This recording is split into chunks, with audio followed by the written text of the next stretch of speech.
귀한 찬양 감사드립니다. 주님께 드린 예물이 있습니다. 감사원금 박정희, 윤경, 경찬 권사님 가정, 감사원금 홍선미 권사님, 이은하 집사님, 장성종, 김영숙 장로님 가정, 임춘수, 박경희, 은혜 권사님 가정, 이기자 권사님, 김은정, 김하람 집사님 가정, 심재순, 박학기, 진영 집사님 가정, 황재홍, 송정희 권사님 가정, 한규봉, 백현미, 승진상희 집사님 가정, 김희래 집사님, 김근재, 최진아, 동건, 동혁 장로님 가정, 이성희, 백현주, 형배, 주혜 장로님 가정, 건축헌금 양주원, 김영선 집사님 가정, 감사헌금 김영자 전사님, 임은건, 최동숙, 호익, 영진 장로님 가정, 권홍란, 송유선 전사님 가정 무명으로 드렸습니다. 송태석, 김영복, 진혁 권사님 가정, 장광순, 김혜희, 장민아 장로님 가정, 권중근, 정문선 권사님 가정, 김대중, 최현수, 선봉 권사님 가정, 김진호, 우태숙, 수연 권사님 가정, 김명순, 장병순, 이농태용 권사님 가정, 김태영, 장효성, 강한규, 인식, 예은 장로님 가정 무명으로 드렸습니다. 11조 예물 김현, 이지연 집사님 가정, 감사헌금 김현 집사님, 감사헌금 엄태린 청년, 이근재, 호순천, 이세롬 권사님 가정, 양창희, 나세정 권사님 가정, 건축헌금 황지영 집사님, 일천번지연금 고독권 양순이, 민준, 은지 집사님 가정, 감사헌금 김정덕 집사님. 함께 기도하겠습니다. 믿음의 주여, 또 온전케 하시는 이인 예수 그리스도를 바라봅니다. 주님께서 계셨기에 우리가 지금 여기 있습니다. 주님께서 우리 대신 고난을 받으셨기에 우리가 평안을 누리고, 주님께서 우리 대신 죽으셨기에 우리가 생명을 얻었습니다. 주께서 사람이 되셨기에 우리가 주님같이 되어갑니다. 주님께 감사드립니다. 오늘도 잊지 아니하고 예물을 바칩니다. 주여, 우리를 돌보아 주시옵소서. 우리의 가정과 우리의 자녀와 우리의 직장과 인간관계에 주여 간섭하여 주셔서 감사할 일, 기뻐할 일이 차고 넘치게 하여 주시옵소서. 우리의 감사와 기도의 제목을 담아드리는 이 예물을 통하여 주님의 기쁨이 우리 교회 담장 밖으로 흘러나가길 원합니다. 죽어가던 생명이 살아나는 역사와 어둠의 권세가 물러가는 역사가 있게 하여 주시옵소서. 오늘도 우리에게 말씀을 주사 우리의 영혼을 새롭게 하시기를 기대하오며 예수 그리스도의 이름으로 기도하옵나이다. 아멘.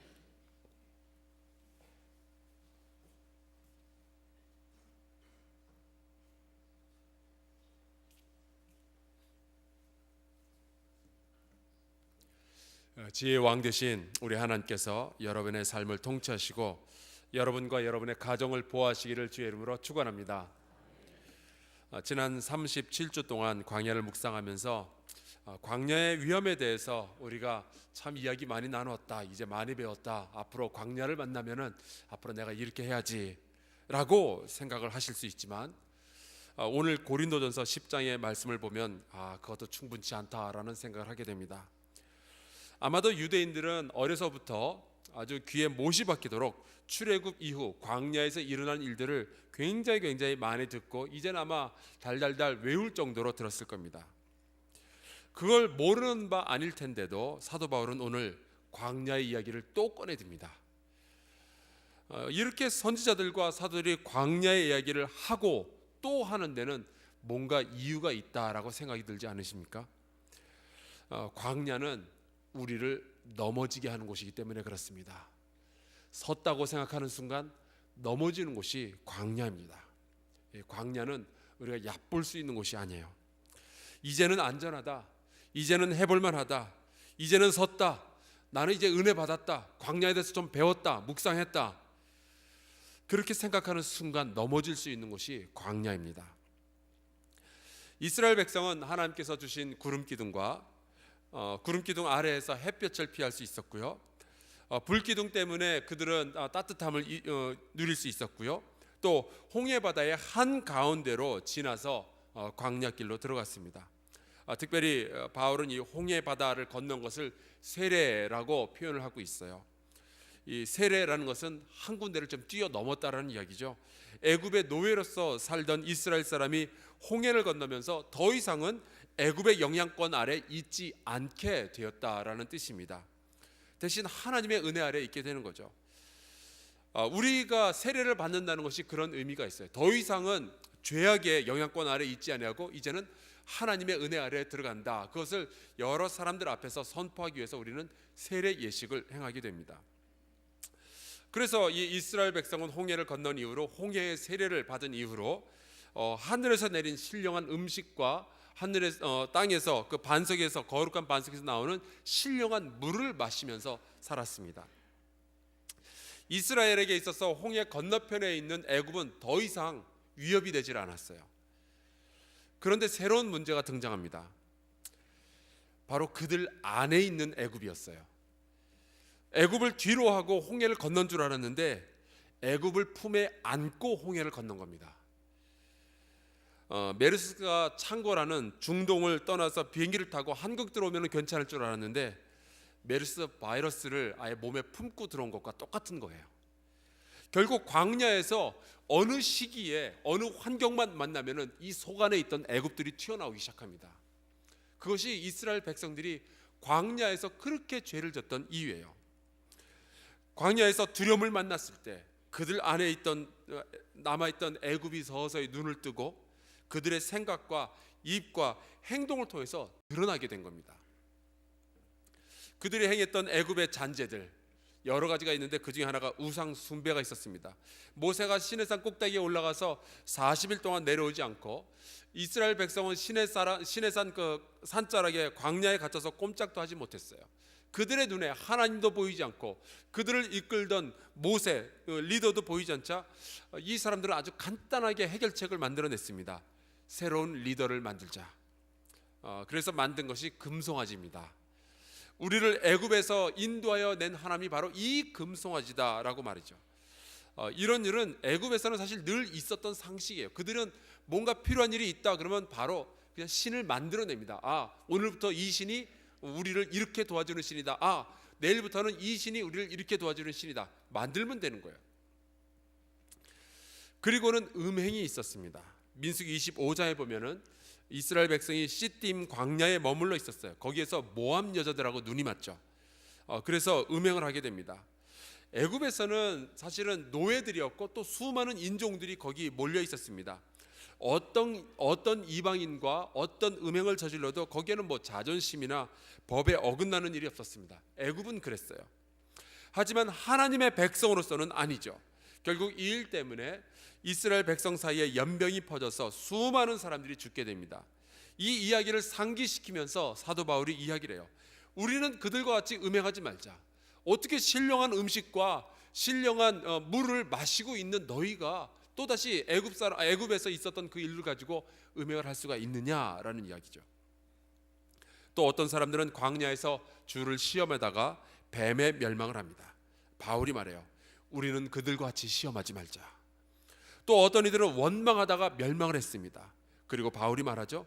너희는 그들과 같이 원망하지 말라. 그리고 말합니다. 광야에서 이스라엘이 저지른 죄와 그에 대한 벌을 보면은 우리가 이 광야길을 어떻게 걸어가야 될지를 알겠지 않느냐 이거죠. 그리고 바울이 말합니다. 선줄로 생각하는 자는 넘어질까 조심하라. 이스라엘이 나오는 출애굽기에 나오는 이 이스라엘이 자기네가 이제 드디어 내가 우리 두 발로 섰다라고 생각했던 때는 홍해를 건넜던 때였어요. 애굽의 군대가 자기들을 따라오다가 물결에 몰살을 당했으니 누가 더 이상 우리를 위협할 수 있겠는가 하는 거죠. 그때 우상 숭배가 등장을 했습니다. 애굽의 군대보다 이스라엘 백성을 더 많이 죽인 것이 우상 숭배였어요. 우상 숭배로 인해서 벌을 받고 회개한 후에 이제 자기네들이 올바르게 선 줄 알았어요.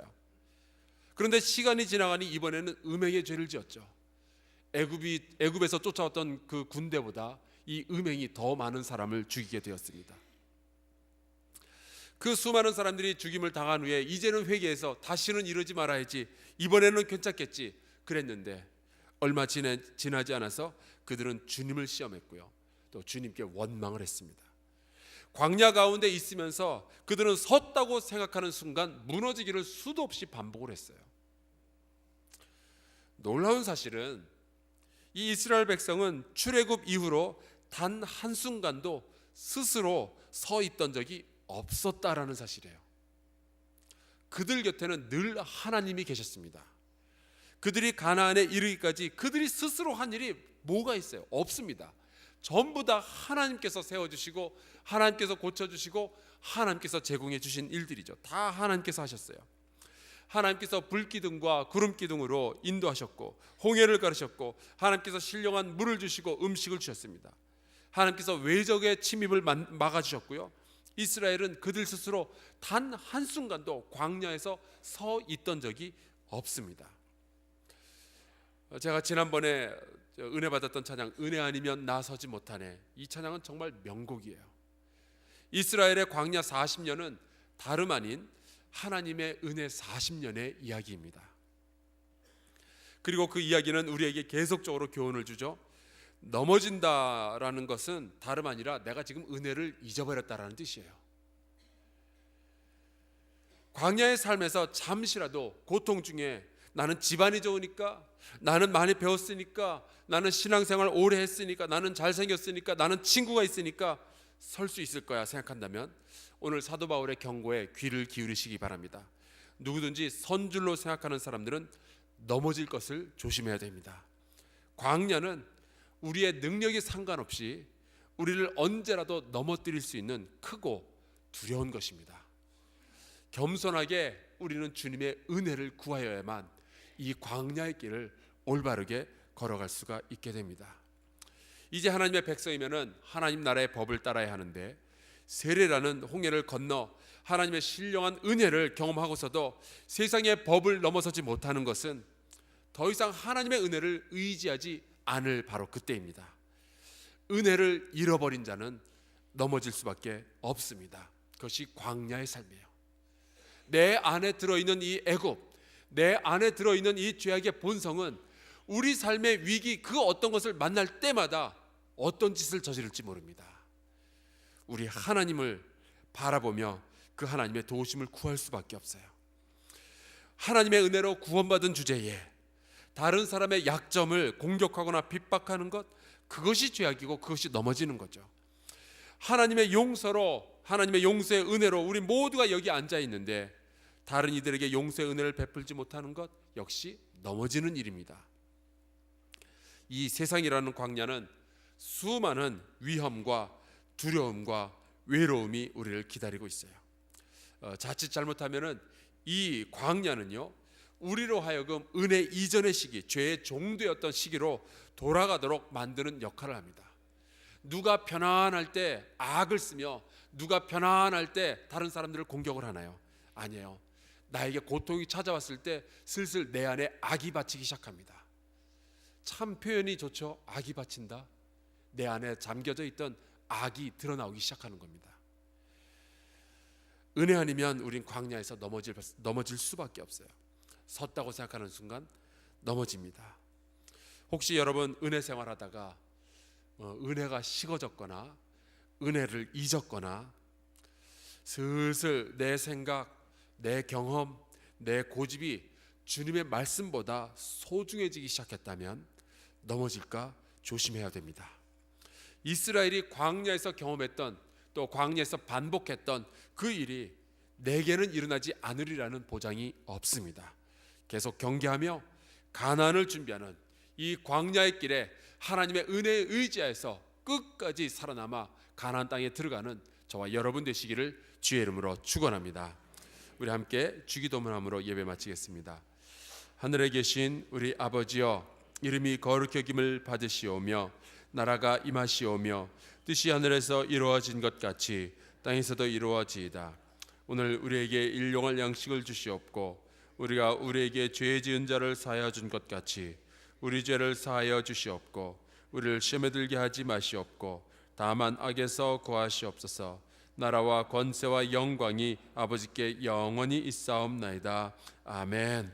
오늘 우리 함께 기도할 텐데요, 사랑의 하나님 아버지, 이 광야의 삶 가운데서 하나님, 내 안에 잠겨져 있는 모든 악의 근원들이 더욱더 사라지게 하여 주시고, 하나님, 일어섰다 생각할 때 넘어지지 않도록 주의 은혜로 저희를 붙들어 주시옵소서. 우리 같이 주여 한번 크게 외치고 동성으로 기도하며 나아갑시다. 주여! 아버지 하나님, 주께서 저희를 도와주시옵소서. 걸어가신 아버지여, 저희와 함께 해주시기를 간절히 소원합니다. 두렵고 떨리는 마음으로 주 앞에 구합니다. 아버지 하나님, 우리를 도와주시옵소서. 전능하신 아버지 하나님, 우리를 도와주시옵소서.